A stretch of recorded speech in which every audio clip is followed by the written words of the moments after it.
Hello friends, welcome back to my channel. नवंबर का महीना है, ऐसे में अपराजिता जमकर खिल रहा है, लेकिन बहुत सारे मुझे कमेंट्स आ रहे थे कि मेरा अपराजिता का पौधा फूल देना ही बंद कर दिया है। फ्रेंड्स, सर्दियां शुरू होने वाली हैं, तो ऐसे में सर्दियां शुरू होने से पहले जो टेम्परेचर होता है वो अपराजिता के लिए बहुत ज़्यादा अच्छा होता है। इस समय अपराजिता के पौधे में आपको हजारों फूल देखने को मिलेंगे, लेकिन बहुत से लोग ऐसे हैं जिनके पौधे में फूल ही नहीं आ रहे हैं।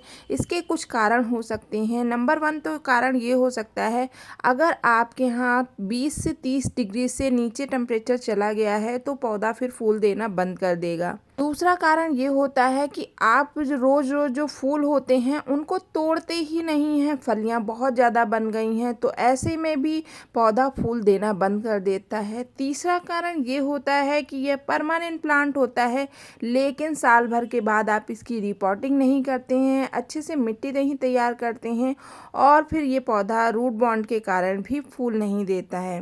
फ्रेंड्स, नवंबर के सीज़न में बहुत अच्छे से धूप भी निकलती है और थोड़ा थोड़ा सा ठंडा भी हो जाता है, तो ऐसे में अपराजिता बहुत ज़्यादा फूल देने लगता है और इस समय ही बीज भी बनाने लगता है। लेकिन क्या करना है आपको, ऐसे में सारे ही फूल तोड़ने हैं, बीज जो बन रहे हैं उनको आपको तोड़कर अलग नहीं करना है। आज मैं इसी के लिए 2 ऐसे फर्टिलाइज़र बताऊंगी जिनका उपयोग करने से आपके पौधे में फिर से फूल आने लगेंगे। लेकिन उससे पहले मैं आपसे कुछ छोटी मोटी सी केयर टिप्स शेयर कर दे रही हूँ। इस समय थोड़ा सा ठंडा हो गया है, तो आप अपने पौधे को उठाकर ऐसी जगह रखें जहाँ पर सबसे ज़्यादा धूप मिले।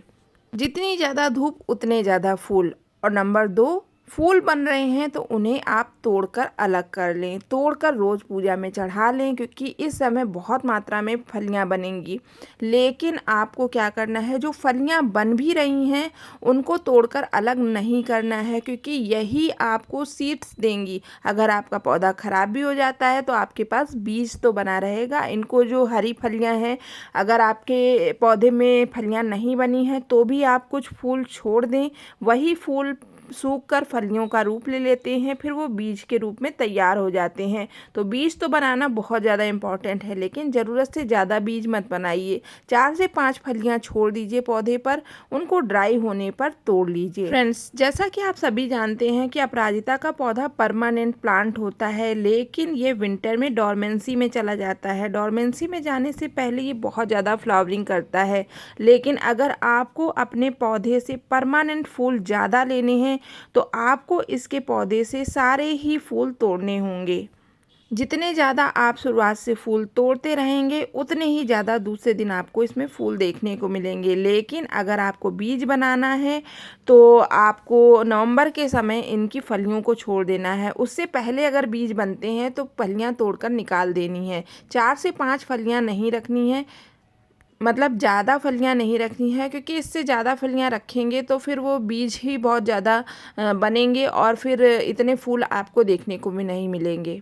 और फ्रेंड्स, इनके जो बीज होते हैं वो कौन सी फली में ज़्यादा होंगे, देखिएगा हमेशा आपके जो प्लांट होगा उसमें एक फली कुछ ज़्यादा ही बड़ी होगी और मोटी सी होगी। उसको छूने से ही आपको पता चल जाएगा। इसमें 4 से 5 बीज ज़रूर होंगे और हेल्दी होंगे, लेकिन इसके आसपास जितनी भी फलियाँ होंगी वो थोड़ी सी नाजुक होंगी, तो उन्हें तोड़कर आप हटा दें, क्योंकि उनका कोई भी काम नहीं होता है। वो हेल्दी सीड नहीं होते हैं। अगर उनसे पौधे आ भी जाते हैं तो उतने अच्छे तैयार नहीं होते हैं, नहीं उतने अच्छे फूल मिलते हैं। और फ्रेंड्स, हरी फलियों से कभी भी पौधे नहीं तैयार होते हैं। हमेशा इस तरह से जब ब्राउन कलर की फलियां हो जाती हैं तभी इनसे बीज बनते हैं, और इन्हें आप अप्रैल में लगा सकते हैं। इसके अलावा बारिश का सीज़न भी चूज़ कर सकते हैं।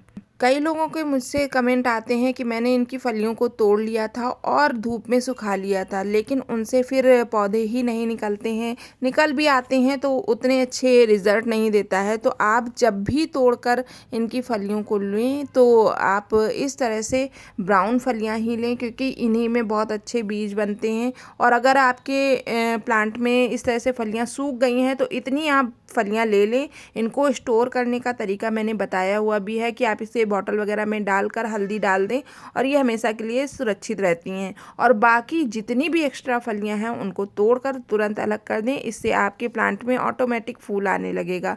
अगर नहीं आ रहा है तो उसके लिए मैं आपको खाद भी बता दे रही हूँ, जो मैं अपने पौधे में हमेशा देती हूँ। हफ्ते में एक बार अपने पौधे में यह फर्टिलाइज़र मैं इस्तेमाल ज़रूर करती हूँ, जिससे मेरे पौधे में बराबर फूल आपको देखने को मिलेंगे। फ्रेंड्स, क्या आपको पता है कि अपराजिता को कटिंग से भी लगा सकते हैं? मुझे पहली बार ही पता चला, क्योंकि मैंने फर्स्ट टाइम ट्राई किया और कटिंग को लगाया तो वो चल गई। तो आप ऐसा कर सकते हैं, कहीं भी आपको अलग अलग कलर के अपराजिता मिलते हैं तो उसकी छोटी सी कटिंग ले लीजिए, बारिश के समय लगा दीजिए, ईजिली चल जाती है।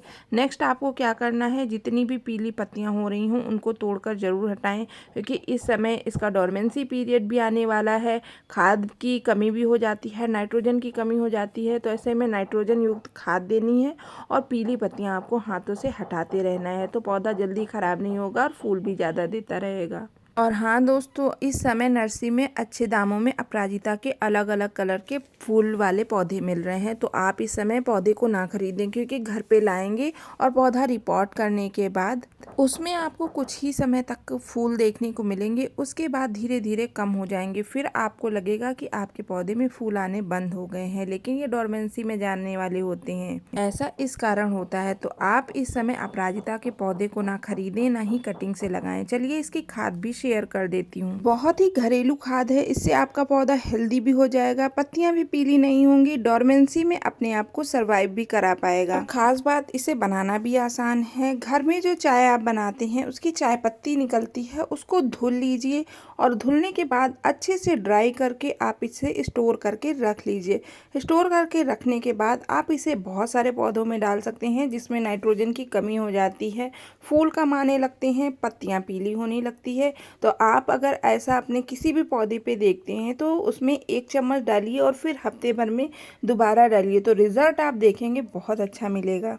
चाय पत्ती में फ्रेंड्स नाइट्रोजन, मैग्नीशियम और फास्फोरस होता है, जो पौधों की ग्रोथ को बढ़ाता है। इसके अलावा जो भी पत्तियां वगैरह पीली हो रही हैं, कलियां टूट कर गिर रही हैं, वो सारी ही कमी दूर हो जाती है। तो इसे आप ज़रूर अपने गार्डन में बनाकर रख लिया करिए। मैंने तो बहुत सारी स्टोर करके रख ली है। दूसरा फर्टिलाइज़र आपको क्या करना है, आलू के जो छिलके होते हैं, सब्जी छीलते हैं, छिलके निकलते हैं, उनको सुखाकर आप इस तरह से बुरादा बना लीजिए। बहुत जल्दी बन जाता है, सिर्फ 1 दिन धूप में सुखाना है, ड्राई हो जाते हैं। और उसके बाद इसको पीस कर रख लेना है और अपने पौधे में देना है। इसमें पोटेशियम होता है, जो पौधे को बहुत ज़्यादा फूल प्रोड्यूस करने में मदद करता है। आप इसे सब्जी वाले पौधे में भी डाल सकते हैं। डालने का तरीका यही है कि इसको डाल दें, फिर गुड़ाई कर दें। मेरा अपराजिता का पौधा बहुत ज़्यादा घना है, इसलिए इसमें स्पेस ही नहीं है कि मैं टूल से इसको गुड़ाई कर सकूं, तो मैंने हाथों से ही इसे मिक्स कर दिया है। इसके बाद इसमें थोड़ा सा वाटरिंग देनी है, उसके बाद ये पौधा फिर से हेल्दी हो जाएगा। फूल तो आप देखते ही बनेंगे और कमेंट करके बताएंगे कि मैम मेरे प्लांट में फिर से फूल आने लगे हैं। तो फ्रेंड्स, यही था वीडियो और इसी की जानकारी अगर आपको अच्छी लगे हो तो प्लीज़ हमें मोटिवेट करने के लिए एक लाइक ज़रूर कर दिया करें और कमेंट करके बताया करें कि क्या ये खाद आप यूज़ करते हैं, और यूज़ करने के बाद इसका रिज़ल्ट ज़रूर शेयर करा करें कि आपको फ़ायदा मिला कि नहीं मिला। चलिए, यही था हमारा वीडियो, मिलते हैं अपने नेक्स्ट वीडियो में।